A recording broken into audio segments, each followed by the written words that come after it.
again, we talk about 3D. It's something they do well where they talk about what's your yearly plan. And like at the high school level, they provide examples of football coaches going to do home visits before the season starts with parents and family to go to their turf. Time investment. If you don't plan way ahead, you're not going to be able to pull it off. But yeah, just what are your day-to-days? How are you going to do it? Yeah. And if you plan it, it works. It can't just be, I care about you. Hey man, how you doing? That's not it. And I think that goes well to something else. And we don't put it under the care umbrella, but it's probably there. But working off a new perspective on toughness. We both were guilty in our career of trying to create toughness by running guys into the ground. Yep. And you have a line of where that you're in really good shape, but you're not any tougher, you're not any better. Yeah. So share some of your thoughts on toughness.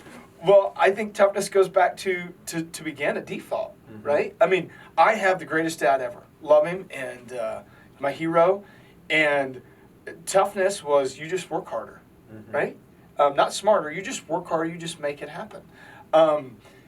Translate that to as a player, right? I mean, if we weren't quote tough enough, we were going to run. And so again, depending on what area you came up with, there was just this automatic default of we're not tough, we're going to condition. Is there time for conditioning? You bet. And there's a baseline of you have to work hard in order to be good. So we're not dismissing that at all. Yeah.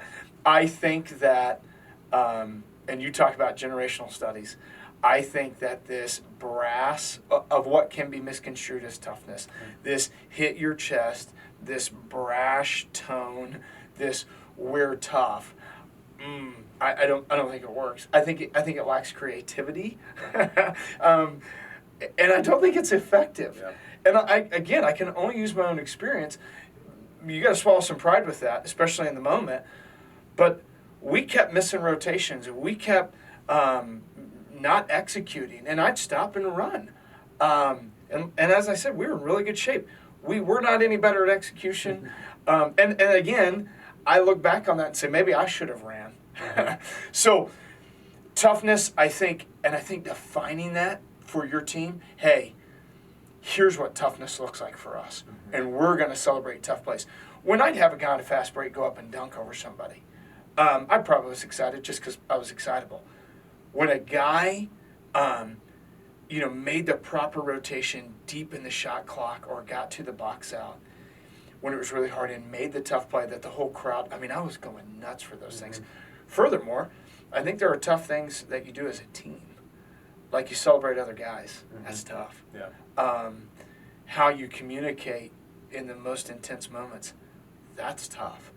But I would challenge every coach at any level to really think about what does toughness mean and what's our reaction to that. Because the knee-jerk or the quick reaction is we're going to condition. Your thoughts? Well, I think another example, then I'll talk team level toughness, but defining like walking away from a fight during a game is tough. Walking away from a bad call instead of spitting off at the official, that's tough. Because it's going against what your feelings are, and that's tough. I gravitate when you talk about defining.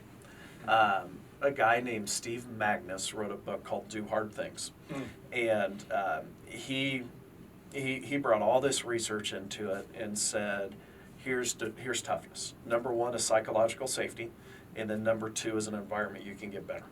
So psychological safety isn't safe space, people do what they want, but it's if you follow the rules of the team, of the community, and adhere by the expectations, your spot's safe here.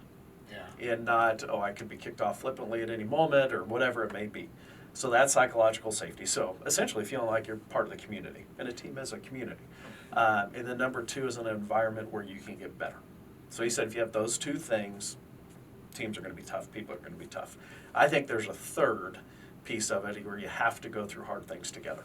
And I think that's where coaches try to create that through conditioning, which I think that's appropriate at times. But going through hard things together while having psychological safety and environment get better, I think that's where toughness comes from in the toughest teams. I wish what you just said was branded all over about toughness, because I don't think, I'll say the majority of coaches or players, I think they feel that, they don't know how to say that. Yeah, that's when I read it the first time, like, I felt like I'd been searching for it. And they write a story in the book that I think is a good illustration, and I'll probably screw up some of the details, so sorry, Steve, if you're watching this. But he talks about Bear Bryant, and the legendary football coach took over at, I think, Texas A&M. And the first fall camp they had, he took them out to Junction, Texas. And there's a book written about this called The Junction Boys. And it's back in the days of no water, and he just worked them to the bone. And they took 100 some odd guys out there, and only 30 came back. And they glorified the story for a long time because, like, 2 years later, they won a conference championship, national championship, something like that. Magnus wrote about, yeah, that's true, but 2 years later, there's only 2 or 3 guys left from that original team. Right.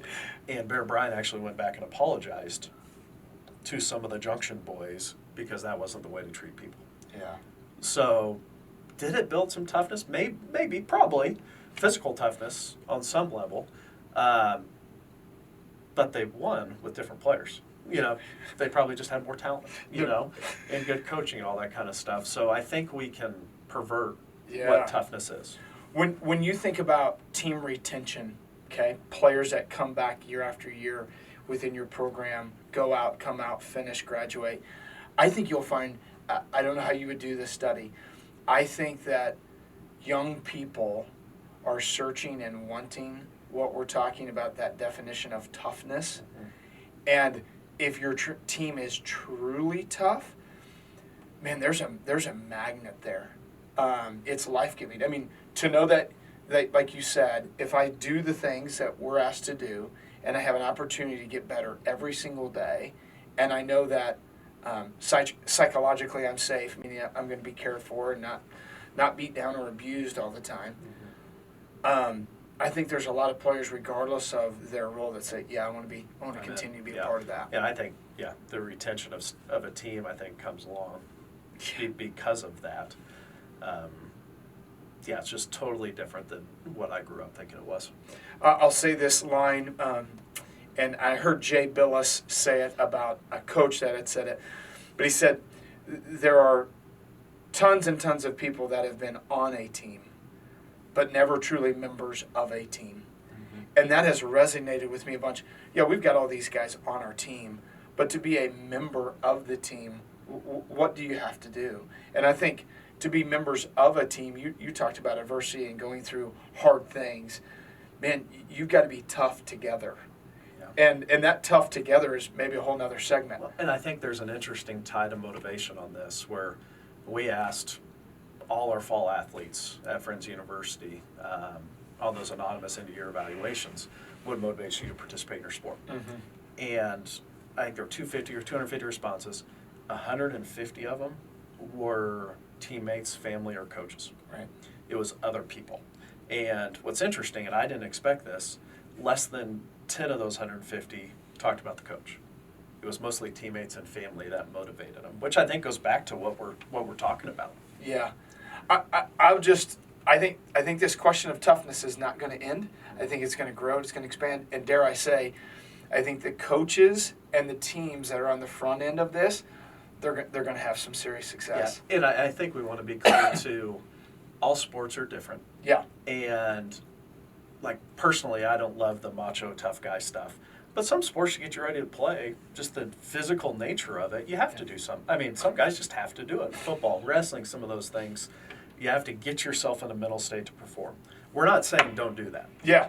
No. But we're also saying don't fake it, and that's not toughness. Yeah. That's getting yourself in a mental state to perform. Has nothing to do with toughness, trying to act like that. I coached basketball, now I coach golf. Two very different forms of what we might think of toughness. In one sport, when you make a mistake, basketball, you can actually work harder on the other end and, quote, make up for that. In the game of golf, when you make a mistake, the worst thing you can do is try harder, right? You've got to flush it, forget it, fix it, be done with it, move on.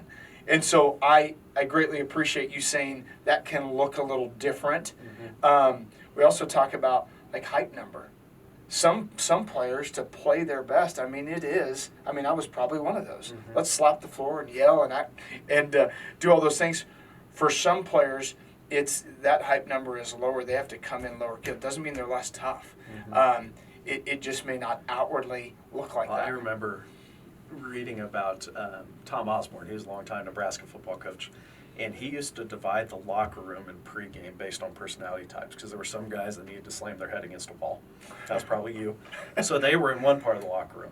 And then there were some guys that needed to take a nap. That was me. That were in another part of the room. And they had different sections for different people because we're all different. Yeah.